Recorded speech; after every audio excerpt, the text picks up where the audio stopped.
All right, almost done. And I also removed the refrigerator and the stove for him to sand the floors, because there's hardwood under there, right? The hardwood under both of them. Now, what was a pain in the neck is the depth of this door. I forgot. I think it's like, let me see. I got a tape measure right here. The little one. I think it's like 34 or something. Hang on.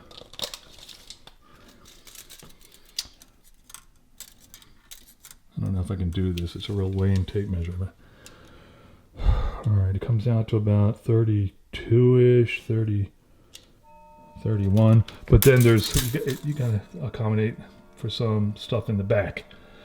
But what happened was it didn't go through the garage door. Bummer. Garage door, exterior door, I think it was 32 wide. The door is 32, but with the jamb, it's metal because it's fire rated. It drops it down to, because there's little, where am I at? Little pieces that go like that for the door to close on. So it's fire rated. Dropped it down to like 31. Couldn't get the freaking thing out.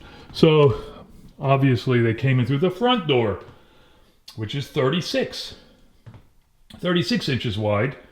And I got like 10 stairs or 8 stairs. I wasn't about that. I asked my buddy to come over to help me move it. I was not about to ask him to huff it down the stairs with me, even though I did have a hand truck. Around to the back of the house, back into the garage. And actually Vern, my painter, she told me, hey, you can take the doors off. You want me to show you? And I was like, I know how to take them off, but it's got a pipe for the water. I don't know how to take it apart. She said, I'll show you. So I was able to get the doors off, and she said the pipe's coming right from down there. And I disconnected it. The doors came off. Then no problem getting the refrigerator into the garage, along with the toilet and the pedestal sink from the powder room and the stove.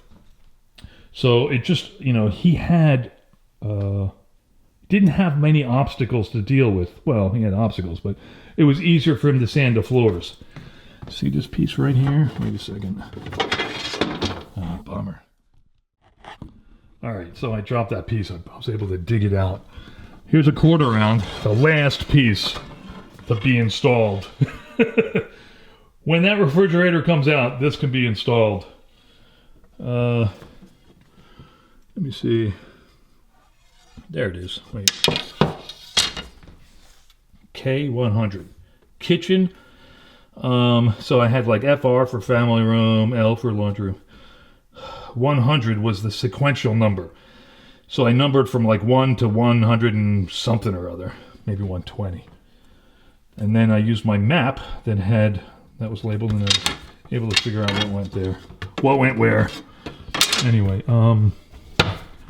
see back here. Let me see, can we see that? Where are we at? Okay. The supply for the ice maker tied to the fridge is copper, 3/8 inch copper. No, actually, it's 1/4 inch soft copper. If you ever pull your fridge out, that stuff's really soft and thin. Be very careful when you're pushing it back in that you don't kink it, because it's so soft. If you kinks a couple of times, it'll develop like a pinhole and leak, or it won't flow properly. Be really careful if you're pulling out your fridge. Okay, so earlier I was talking about the pre-finished floors scaling. So this is the south side, and so the sun is in here all day long. And what happened, like when I got the place, all along here,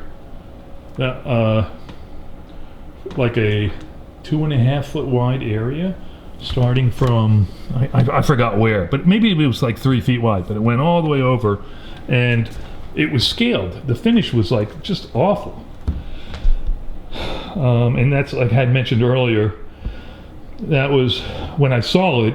I had a friend who refinished floors. So I was like, yeah, no problem. So I just incorporated that into the cost of renovating, and the floors really did turn out terrific. I really like the way I did this in my previous house. I just think he did a terrific job with these.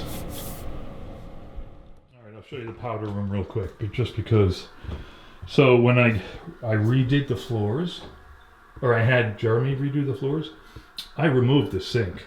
It's a pedestal sink. It's not that rocket science, but you can have a plumber remove it. It's just a couple pieces. And then you leave the hot, cold, and drain, tape them together so they don't get smacked around and stuff. So he didn't have to cut in around there. The quarter round was out. It's tight quarters. Same thing with the hopper. I pulled it up. Right, it's just 2 nuts.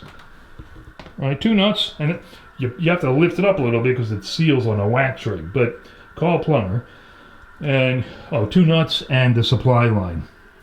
And I took it out, so it was much cleaner and easier for him to refinish the floors. I mean, imagine if it'd just be a real pain in the neck to get in, behind, over here, over there.